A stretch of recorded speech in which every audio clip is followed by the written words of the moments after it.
एक बार शुरू करते हैं। दिल्ली में आज प्रदेश बीजेपी कोर कमेटी की बैठक। बीजेपी राष्ट्रीय अध्यक्ष जेपी नड्डा बैठक लेंगी। राजस्थान विधानसभा चुनाव की तैयारियों पर मंथन होगा।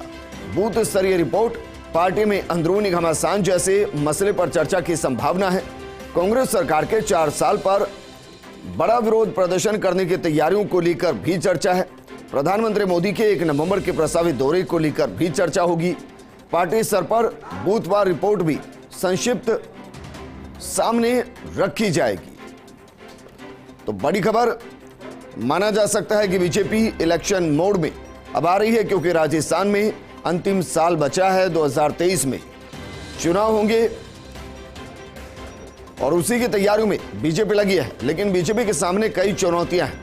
पहली चुनौतियां तो ये कि जो बूथ स्तरीय रिपोर्ट है, क्या उसका प्रभाव बूथ स्तर तक दिखाई दे रहा है। दूसरा है कि पार्टी में जो अंदरूनी घमासान है, अंदरूनी गुटबाजी है, जो खुलकर कई मोर्चों पर सामने आई, उसको कैसे कंट्रोल किया जाए। इसके अलावा कांग्रेस सरकार के 4 साल पूरे हो रहे हैं। जाहिर है सरकार अपनी तरफ से एक प्रोग्राम करेगी, लेकिन विपक्ष एक बड़े विरोध प्रदर्शन की तैयारियां कर सकता है। चर्चा यह भी है कि प्रधानमंत्री मोदी 1 नवंबर के दिन राजस्थान आने वाले हैं। मेरे सहयोगी ऐश्वर्या प्रधान जुड़ गए। ऐश्वर्या, समस्या यह है कि जब राजस्थान आते हैं तो कई धड़े अपने अपने अंदाज में चलते हैं, लेकिन दिल्ली से कोई यहाँ आता है या यहाँ के लोग दिल्ली जाते हैं तो एकजुट नजर आते हैं। ये जो बीच का अंतर है, इसको किस तरीके से खत्म किया जाएगा? इसके अलावा और कौन कौन से मुद्दे जिन पर बात होगी? देखिए विजेंद्र, इसमें सबसे महत्वपूर्ण मुद्दा है पार्टी को एकजुट किस तरीके से करें। दूसरा मुद्दा है कि पिछले दिनों कई तरीके के मसले रहे हैं। ऐसा नहीं है 1, 2 या 3 लीडर्स के हो, ओवरऑल तमाम लीडर्स को लेकर कोई ना कोई फीडबैक जाता ही है। तो ऐसे में कहीं कम कहीं ज्यादा उन चीजों को लेकर आला कमान नोट भी करता है। पिछले दिनों एक प्रकरण हुआ था, उस प्रकरण को लेकर पार्टी में एकजुटता नजर नहीं आई।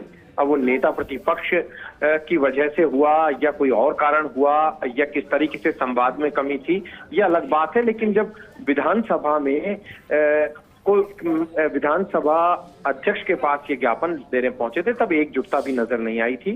ठीक उसके बाद ये बैठक अचानक से बुलाई गई, क्योंकि अगर आप इस चीज को गौर से देखते हैं तो ओम प्रकाश माथुर जयपुर आ चुके थे, दूसरे लीडर्स के प्रोग्राम बन चुके थे, लेकिन अचानक से तमाम प्रोग्राम कैंसिल हुए और ये जो कार्यक्रम है ये डिसाइड किया गया। तो इसके बाद आज की इस बैठक में देखा जाएगा क्या कुछ होता है। और चुनाव की तैयारियां इसमें खास तौर पर की जा रही है कि चुनाव में क्या कुछ किया जाए। चुनाव से पूर्व की तैयारियों को लेकर दिशा निर्देश भी मिलने वाले हैं। प्रधानमंत्री मोदी 1 नवंबर के राजस्थान दौरे पर हैं, क्या ये कंफर्म हो चुका है? अगर हाँ, तो उसकी तैयारियों को लेकर भी क्या बैठक रहेगी? कहाँ का ये दौरा? देखिए, प्रधानमंत्री मोदी की तैयारियों के आने की तैयारियों को लेकर सामान्य बातचीत होगी, चर्चा होगी, लेकिन उसे विशेष तौर पर नहीं माना जा सकता। क्योंकि उसे इसलिए भी नहीं माना जा सकता कि प्रदेश अध्यक्ष और प्रदेश प्रभारी के पास ये पूरा जिम्मा होता है। तो वो दोनों ही तय करते हैं कि क्या कुछ रहने वाला है। तो यहाँ पर जब एक साथ बैठेंगे, कोर टीम की बैठक होगी, तो ये प्रकरण भी आएगा। लेकिन कई जो लीडर्स हैं उनकी बातें सुनना बेहद आवश्यक हो गया था।